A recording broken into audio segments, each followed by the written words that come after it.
So, hi everyone. My name is Ming. I am a volunteer mapper and advisor for Open Historical Map, which you might have heard about earlier in the talk about the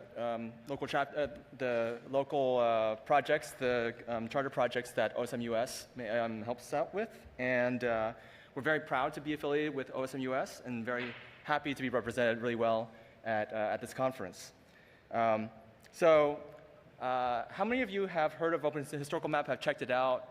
Yep, okay, awesome. Yeah, so hopefully you've fallen down the rabbit hole a little bit.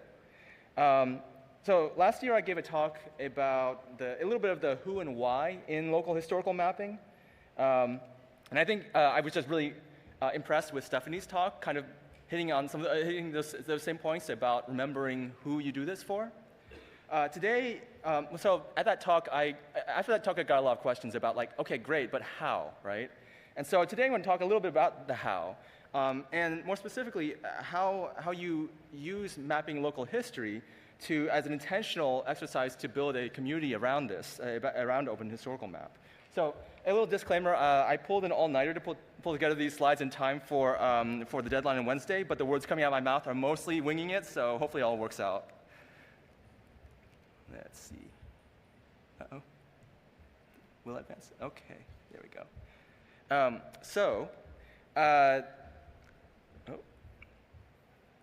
All right, well, so this image here is Boston Light. This is the first lighthouse in the present-day U.S. And when you think about what a lighthouse does, it's a pretty good analogy to the kind of mapping that some of us have done in more obscure parts of the country, whether in OSM or OHM. Without just that little modicum of light that a lighthouse provides, there's no way to navigate a vast emptiness. So 10 years ago, I gave a talk at Save the Map US at the UN called Tickling Locals into Action. You can find it on YouTube probably. So back then, we used to hold conferences in places where there were tiger imports that we could gripe about. Not this year, apparently. But I talked about how to get a map to go from this, with nothing but noodly roads, to this, with buildings, parks, land use areas, points of interest, and a lot more. So how do you do it? I mean, maybe imports. That's kind of the easy answer in some ways, and hard answer in other ways.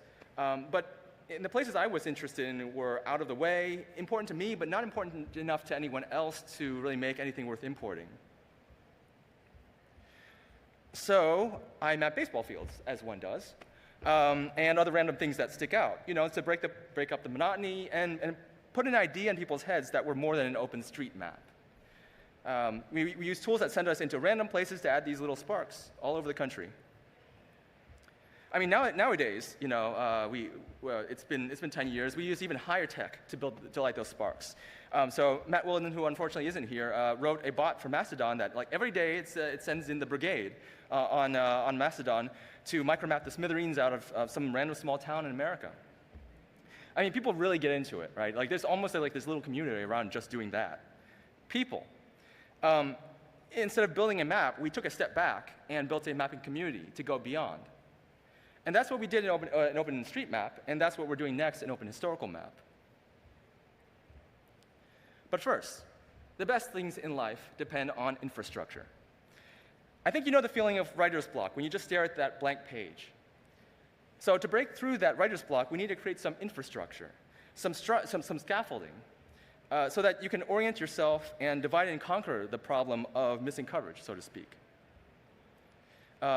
One way of thinking about this is, like the people mapping scaffolding are people kind of going all over the map, going wide, and not necessarily going deep into every single thing, but you can still make that impact.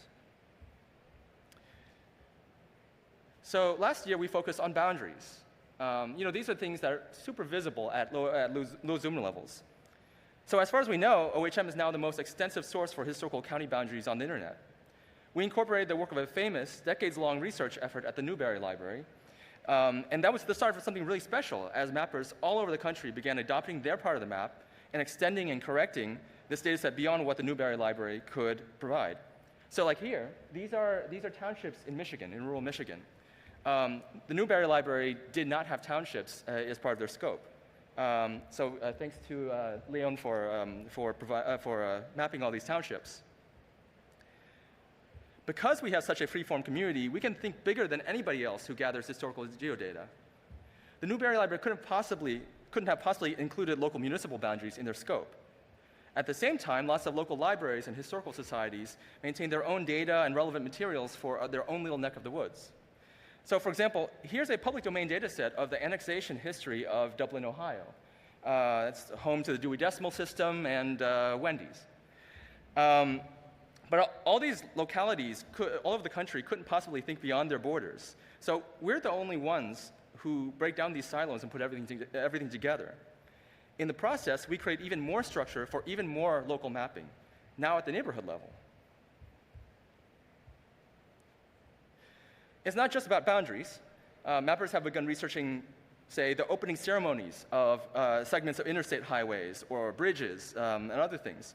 For example, here's the extensive highway coverage in Oklahoma, thanks to OKWX Chaser.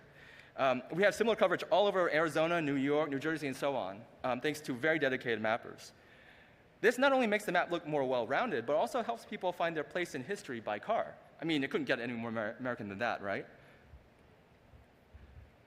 It turns out we weren't the first to want to put together this kind of information. AASHTO is the nonprofit that designates the country's interstate and US routes. The AA Roads Wiki has been compiling their meeting minutes since the 1920s into a massive table. You can check it out online. And there are so many other resources like this. And I'm really glad because personally, I'm not very good at tracing old maps, but I love tracing modern imagery using clues from documents like these. So let's say someone uses all that infrastructure to find a little place of interest in OHM. Between those boundaries and highways, in between those lines, it's still pretty blank. So how do we get from this baby photo of OSM to something much richer, right? Like how do we share with people a vision for what's possible? What are the baseball fields of history? Once people have gotten that spark, how do people map local history anyways when they don't have the benefit of street-level imagery or even aerial imagery? So, how does this stuff like this even exist? So this is Farwell, a remote town on the Texas-New Mexico state line, mapped thanks to TXEMT. This would be pretty decent coverage by OSM standards, and yet it's all historical data too. So one answer is a lot of the mapping in OHM comes from topo maps. USGS has compiled an extensive catalog of historical topo maps all over the country, and if you map in OSM, you may be familiar with the USGS topo layer. That's actually just a snapshot in time. Usually for any given part of the country, it's the latest pre-digital topo map. But there's so much more which you can explore using the USGS's TopoView tool. And we do want to integrate this into OHM editors in the future, so it's even easier to get started and to go big. So topo maps may have buildings, but they don't let you zoom in even further in and map points of interest, because those are interesting to people too. They connect with people's memories and lives. Also, any map is just a snapshot in time. So how do you know exactly when a shop opened or closed? So our mapper on the ground in Farwell interviewed his family members, for example, to figure that out. But if you're in a bigger city, that becomes sort of impossible at that scale. So another answer, this is where document research comes in. Historical building? Well, check the National Register of Historical Places and any equivalent state or local historic resource inventory. In some states, like in California, there might be other government processes that require historical documentation. And there's just all kinds of documentation about the past in these places. So that's really good for notable things, but we also need to cover mundane stuff too. Otherwise, it'll be a Swiss cheese map. And so the good news is that society used to think a lot of things are important that maybe we don't talk about as much anymore. Any shop opening, any bridge opening is even more likely to have articles written about them in the news than the equivalent event these days. So one of my major sources is newspaper archives. So how many of you have a library card? Show of hands. Yes. Anyone want to like take it out and wave it around? You know, show some public library pride. There we go. All right, all right. So yeah, I mean, your library probably gives you not just access to the books, but also access to online subscription, you know, databases and archives for your local newspaper. If you don't have that kind of access, I recommend contributing to Wikipedia, Wikimedia Commons, or Wikidata, because if you do that actively, you get access to the Wikipedia library, and that gives you access to newspaper archives all over the country, just like if you were you know, a student at an undergrad at a university, just like that. And these newspaper archives can get really specific, right? So like, here's a front page article from the 1970s about a 1.5-mile segment of interstate that opened at a very specific time at like 3 p.m. in the afternoon. And all that detail is in the OHM now. And you just keep on repeating. And it's pretty easy to contribute to the Wikimedia projects if you do need that Wikipedia library access. Just keep it in the back of your head that every time you add a start date tag or a source tag, add the same information in the corresponding Wikidata item. And so that'll also benefit people who need to, you know, research history in a different way. Eventually, you may outgrow these online sources and have to, you know, put your shoes on, visit a library, you know, historical society in person, something like that. I'm always kind of intimidated by the prospect of doing this, not because it's particularly hard to find a library, but because I'm afraid I'm going down way too many rabbit holes. I mean, you know, like, Wikipedia is bad enough, right? Like, all that distraction. Well, you know, public library, man. So normally my tradition is I also like put in a slide with you know, like a picture of a sidewalk, because that's the other thing I do. I actually go around, you know, like walking around. Oh, like there's a date printed on the sidewalk, and I'll stoop down, take a picture of that, and I'll look really weird doing that. But you know, like we pull together all kinds of sources, and it just all belongs on OHM. So with all that, remember that you don't need to do it all. I think that's the really important thing to note when you get overwhelmed by just all this possibility. You just need to do a little, here and there, showing others how it's done, so they can do it too.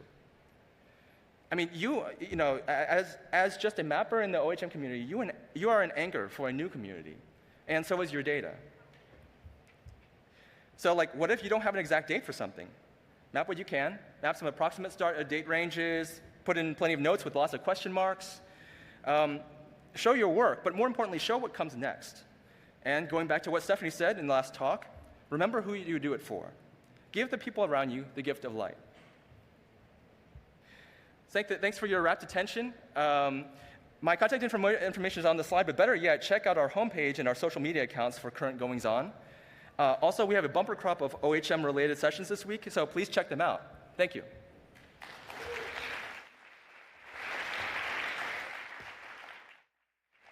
Do we have time for questions? Half a minute. Okay, one question. Anyone? Oh, yes. Have you worked at all with preservation planners, or what do you think of as sort of the use cases for OHM? Yeah, the question is if we work with preservation planners and like what the use case is for OHM. Similar to OSM, there's a wide variety of use cases. So this can be interesting to people who are working in preservation. Also, you know, I mean, like any kind of historic research management, right? But also, you can think of people who are in genealogy. That's also one big use case. There's people who, in education, so, you know, we think about geography education, but geography education has kind of ways of inserting itself into other subject matter, and so like that includes history and stuff like that too. So thank you. Thank you so much. All right.